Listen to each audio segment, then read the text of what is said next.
Welcome back to my YouTube channel, where today we explore a fascinating piece of British numismatic history, the 5 new pence coin issued in 1980 during the reign of Queen Elizabeth II. A coin that holds not just monetary value, but also speaks volumes about the historical changes the United Kingdom experienced through the 20th century in its currency system. The very coin in question carries a legacy tied to the post-decimalisation era, a pivotal point in British currency reform, and encapsulates a moment in time when Britain sought to modernize its economy and align its systems with a more streamlined decimal framework. The 5 new pence coin, introduced in 1968 as a forerunner to decimalisation, was initially equivalent in value to the former shilling and was intended to ease the public's transition into the new system. When the decimal day arrived in 1971, it retained its denomination and became a standard part of the decimal coinage system.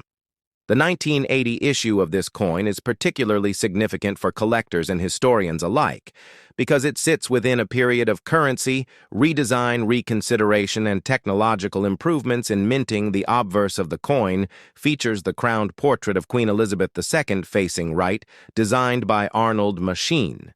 This portrait became iconic, appearing on British coinage from 1968 to 1984, and reflects the image of a monarch in her maturity, poised, regal, and representative of a post-war Britain that was redefining its identity on the world stage. The legend surrounding her portrait reads, Elizabeth II, D. G. Reg F. D. 1980, which translates to Elizabeth II, by the grace of God, Queen Defender of the Faith. The design choice itself echoes a continuity of British tradition in coin portraiture dating back to the Tudor period, a tradition where monarchs' effigies are rendered not just to affirm legitimacy, but also to embody national pride. The reverse of the coin features a crowned thistle, a symbol deeply rooted in Scottish heritage and one that stands as a representation of unity within the United Kingdom. This design was created by Christopher Ironside, who was a prominent British artist and the official designer of the first decimal coin reverse. The thistle signifies not only Scotland, but the resilience and enduring character of the UK itself, especially during a time of economic and political transition in the late 70s and early 80s, as Britain was navigating complex international relationships, inflation, and internal reforms. The material composition of the 1985 new pence coin is cupro nickel, an alloy that combines copper and nickel for both durability and aesthetic appeal, weighing in at 5.65 grams and measuring 23.59 millimeters in diameter. The coin maintained the specifications of the original larger 5p coin that was later reduced in size in 1990 to better reflect its value and improve its practical use in daily transactions in the context of the 1980s Britain. This coin circulated widely through the hands of millions of citizens as part of their everyday lives, whether in paying for transport, newspapers, sweets, or other goods. The coin was both a facilitator of commerce and a small but constant token of national identity, minted by the Royal Mint. The coin's production process during that era reflected advancements in minting precision and quality control. The Royal Mint by the 1980s had become one of the world's leading minting authorities, not just producing currency for the United Kingdom, but also for numerous other countries around the globe. The minting of the 1985 new pence coin thus stands not just as a matter of domestic financial infrastructure, but also as a testament to British craftsmanship and technological leadership in the field of numismatics. During this period, coinage played a vital role in state symbolism and practical economic function, and collecting coins such as this one opens a portal into understanding how the British public and government alike interacted with currency as both a necessity and an emblem of national heritage. By 1980, there was an increased interest in numismatics driven by public enthusiasm and the global trend of coin collecting, which saw everyday coins becoming treasured items and gateways to history.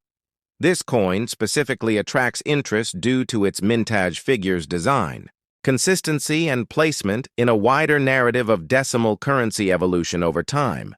As the coin remained in circulation for more than a decade, it bore witness to and participated in the economic lives of millions, eventually being withdrawn. When the smaller 5p was introduced in 1990, this change reflected practical challenges faced by consumers and the Treasury alike, such as the coin's relative size and weight. Not represents a transitional moment, a monarch's enduring presence, a symbol of unity through the thistle, and a physical manifestation of Britain's adaptation to modernity in the late 20th century.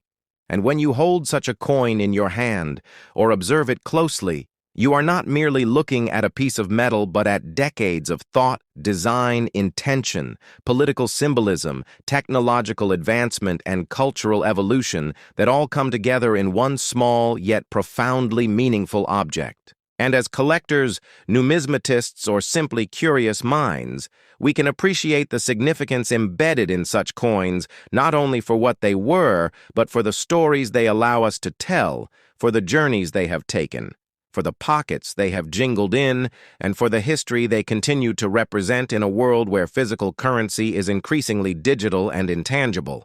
Coins like the 5 New Pence from 1980 remind us of the tangible past of a time when the weight of a coin carried with it the weight of a nation's identity and aspirations. And as we close in on understanding this small yet rich fragment of monetary history, we see how coins are more than just currency. They are witnesses to history, bearers of design, legacy, tools of statecraft, and enduring symbols of the societies that create them. Thank you for joining me on this deep dive into the story of the 1980 5 New Pence coin. I hope this journey has enriched your appreciation of British coinage and sparked your curiosity to explore further the many layers of history embedded in the smallest artifacts of our shared past. Culturally, the coin circulated during a period when Britain's role in the world was being redefined.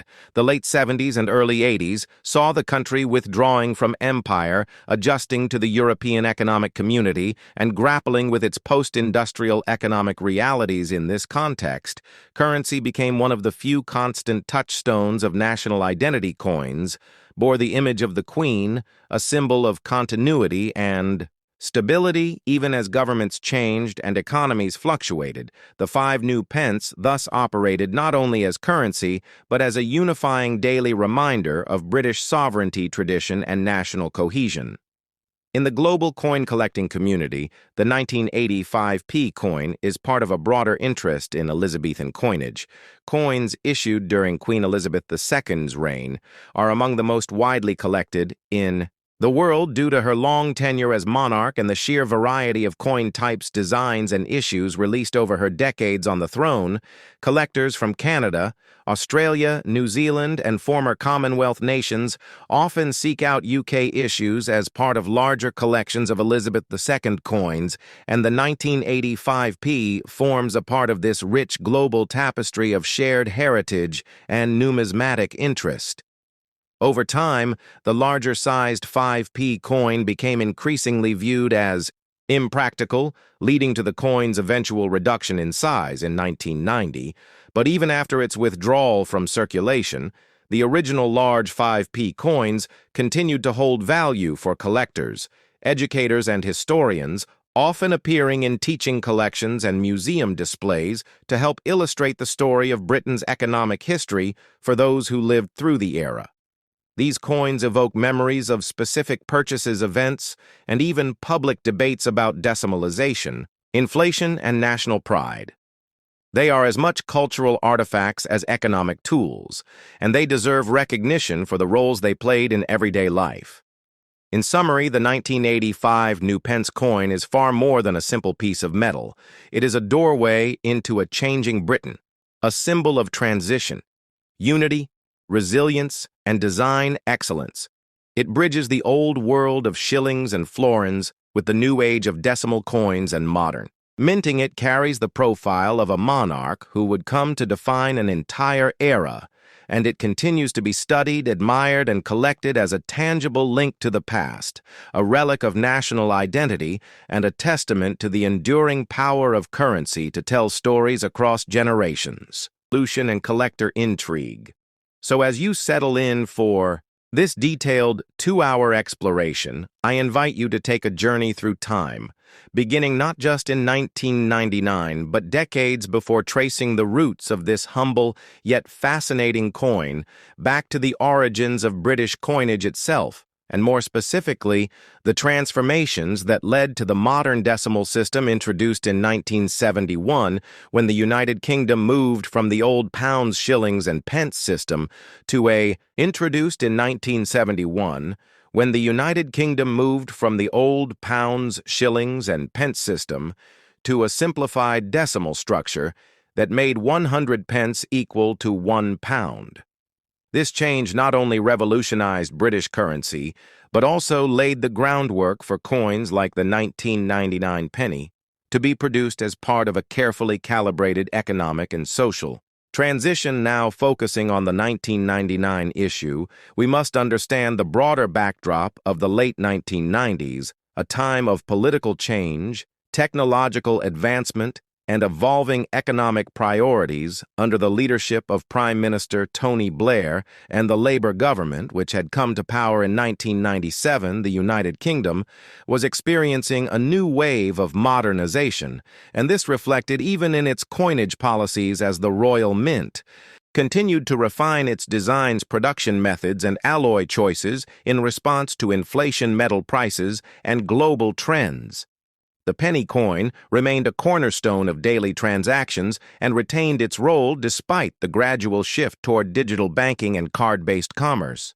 The 1999 one-penny coin was minted in massive quantities with over 600 million pieces produced, making it a common sight in circulation. But what distinguishes it from other years is not just the mintage number, but the context in which it was made. The year 1999 marked the final full year of the 20th century, a symbolic transition into a new millennium.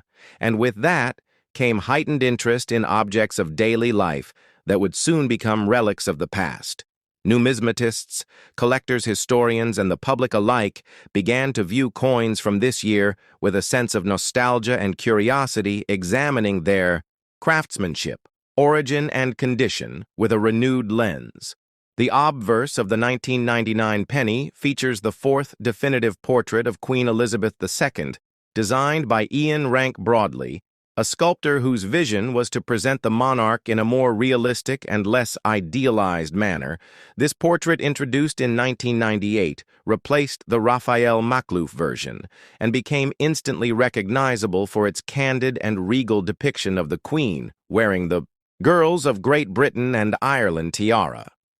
The initials IRB can be found just beneath the portrait, a mark of the artist's influence and a key identifying feature for collectors. The reverse of the coin carries the crowned portcullis design adapted from the badge of Henry VII and later used as a symbol of the Palace of Westminster. This design has been emblematic of the one-penny coin since decimalisation and reflects the British heritage in a subtle yet meaningful way. Beneath the portcullis are the words 1 penny and the date 1999 in evenly spaced lettering. This side of the coin was designed by Christopher Ironside, a key figure in British numismatic design, whose work continues to be celebrated for its clarity, balance, and national symbolism.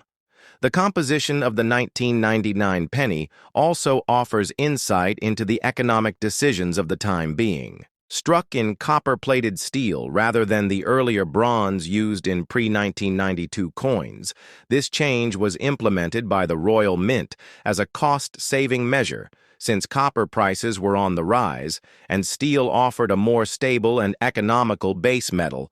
The shift in composition also led to some visible differences in tone weight and magnetism, which can be used to distinguish between older and newer pennies. A 1999 penny will stick to a magnet, while earlier versions will not, providing a simple way to test the metal content. Beyond the basic appearance and material aspects of the coin lies a deeper story about its role in everyday British life.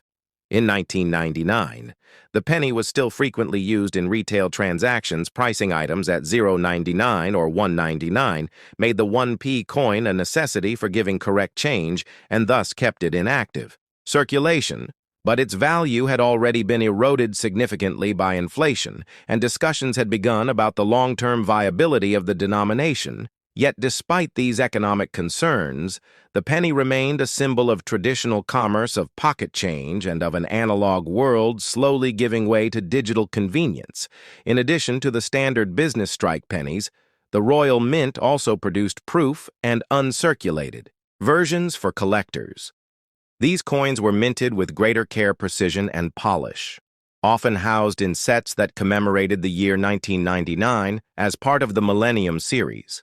These collector versions are particularly prized for their mirror-like finishes, sharper details, and preservation over time, making them more desirable to numismatists seeking high-grade examples of the year one of the fascinating aspects of the 1999 penny is the sheer number of varieties and conditions available due to the high mintage and circulation time. Coins from this year can be found in a range of wear states from near mint to heavily circulated, which affects their market value and appeal.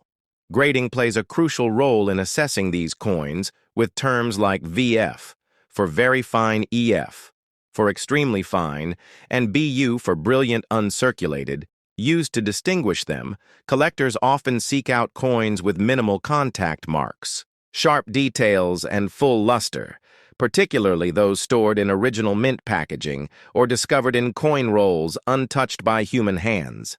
This opens the door to countless stories about penny hunting, coin roll searching, and the thrill of finding a pristine 1999 penny in an unexpected place. Perhaps in the till of an old shop, in a forgotten piggy bank, or tucked away in a family heirloom tin of coins. The emotional and historical resonance of these discoveries adds to the charm and legacy of the 1999 penny. As we move through this video, we will explore the technical aspects of minting, the machinery used by the Royal Mint, the quality control protocols, the dies employed, the life cycle of a penny from blank plancher to struck coin, and its journey through bank shops and households across the country. We will interview experts, visit numismatic archives, and share stories from collectors who have built entire sets focused on single years like 1999 to better understand the depth and diversity of the collecting experience. By the end of this video, you will not only know more about the 1999 one-penny coin, but also appreciate how something so small can carry such a wide-ranging narrative, from economics to design, from metallurgy to personal memory.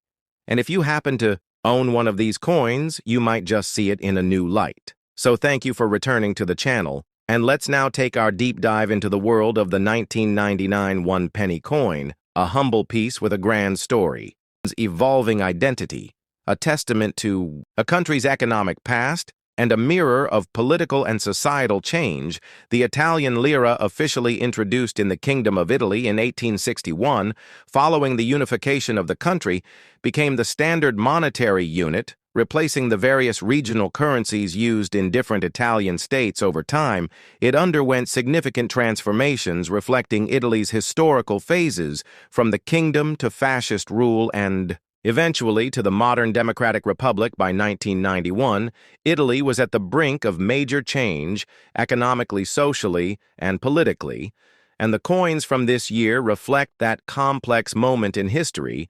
The year 1991 was a pivotal point, where Italy was grappling with internal political scandals, economic stagnation, and the early signs of the European monetary unification that would eventually lead to the adoption of the euro in 2002.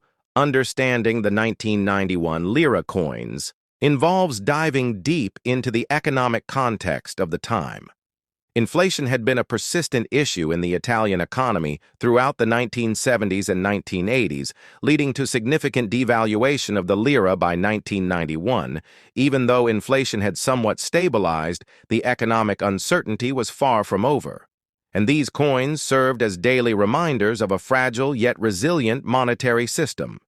The 1991 lira coin series included various denominations, each with unique designs, engravings, and metallurgical compositions that reflected Italian culture, history, and innovation. Among the most iconic were the 50 lira, the 100 lira, the 200 lira, and the 500 lira coins, Each of these bore symbols and figures that held deep meaning to the Italian people and their heritage. The 50 lire coin, for example, featured the image of Vulcan, the Roman god of fire and forge, shown striking an anvil symbolizing Italy's industrial strength and labor. The choice of Vulcan was not random, as it reflected the country's post-war efforts to rebuild and become an industrial powerhouse.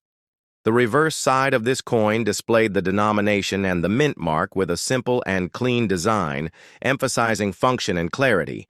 The 100 lire coin, also extremely popular in daily transactions, bore the likeness of Minerva, the Roman goddess of wisdom and strategic warfare, standing beside an olive tree with a spear in hand, representing knowledge, peace, and strength. This imagery connected to Italy's rich classical heritage and its emphasis on intellectual and cultural growth during the 20th century, particularly in the post-war period where education and modernization were heavily promoted. The 200 lire coin, which was introduced more recently before 1991, was made from a distinct aluminum-bronze alloy, giving it a unique golden hue. It featured a gear-like edge, with multiple angles symbolizing progress and industry. One of its iconic designs showed a woman personifying Italy with flowing hair, representing liberty and continuity. Flanked by the year and mint insignia, the 200 lire was often seen as a coin of optimism, introduced during a time of modernization and reform. The 500 lire coin, however, stands out as a remarkable milestone in Italian numismatics. It was the first bimetallic coin to be widely circulated in the world, a revolutionary concept at the time, featuring a central core of cupronickel and an outer ring of bronze. This coin became a marvel of engineering and security against counterfeiting. The design on one of the most well-known 500 lire coins depicted the busts of Christopher Columbus's ships, the Niña the Pinta and the Santa Maria, representing exploration vision and Italian maritime history. The reverse side showed a modern face representing unity and the future. It's important to recognize that each coin denomination was more than just a method of payment. It was a miniature piece of artwork, an ideological statement, and a tool of national identity. Through these designs, the Italian mint subtly communicated values, aspirations, and history. The production of these coins involved a complex process managed by the Istituto Poligrafico e Zecca dello Stato, the Italian state mint, which maintained extremely high standards of design quality and anti-counterfeit technology. The artists and engravers responsible for these designs were often highly celebrated in Italy, contributing not just to numismatics, but to the cultural fabric of the nation as well. In the broader historical context, 1991 was also a year when Italy was struggling with a widening public deficit, increasing unemployment, and the early stages of the corruption scandals that would explode in the Mani Pulite operation. Just a year later, these political tremors were reflected in the public's perception of the economy and of the lira itself, which, despite its long-standing presence, was increasingly seen as unstable and ripe for replacement. At the same time, Italy was engaging in deeper integration with Europe following the Maastricht Treaty discussions, which would be signed in 1992. The groundwork for the euro was already being laid, and while the lira remained in circulation for another decade, 1991 marks one of its final chapters as a sovereign currency under full Italian control. Collectors and historians today look back at the 1991 coins with a sense of nostalgia and curiosity because they represent a frozen moment just before a great change. These coins circulated in a world without smartphones or the internet as we know it, where paper maps were common and digital banking was in its infancy. They were touched by millions of hands in markets, trains, cafes, and factories, each coin carrying not just economic value, but personal stories, memories, and silent witnesses to history. The circulation volume of these coins varied, with the 100 and 200 lire coins being among the most common, while certain mint variations or error coins from 1991 have become prized collector's items due to their rarity and unique characteristics. Numismatists study the mint mark's edge, types alignment, and even the quality of the metal composition to distinguish between standard issues and valuable anomalies. For example, slight misalignments or overstrikes can elevate a coin's value significantly, especially if they are well preserved in uncirculated or proof conditions. Over the years, numismatic societies have continued to analyze, catalog, and preserve these coins, ensuring that the legacy of the lire, particularly the 1991 issues, continues to live on. Educational institutions, museums, and private collectors often use these coins to teach about Italy's economic evolution, the transition from national to supranational currency, and the artistry behind minting currency in terms of value. The lire by 1991 had significantly diminished. Compared to earlier decades, a loaf of bread could cost over 1,000. Lire, a stark reminder of how inflation had changed the perception of money. This shift in purchasing power also played a psychological role in making the Italian public more accepting of the idea of switching to the euro, a move that was met with both excitement and hesitation by the end of the decade. As the lire approached its farewell in 2002, the 1991 coins remained a symbolic part of daily life, embodying a nation's resilience amidst change and its continuous striving for unity, prosperity, and European belonging.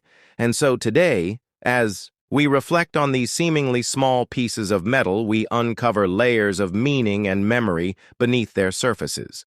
The Italian lire of 1991 is not just a piece of numismatic interest, but a cultural and historical document etched in metal that connects generations of Italians and invites the world to understand Italy's past through its currency.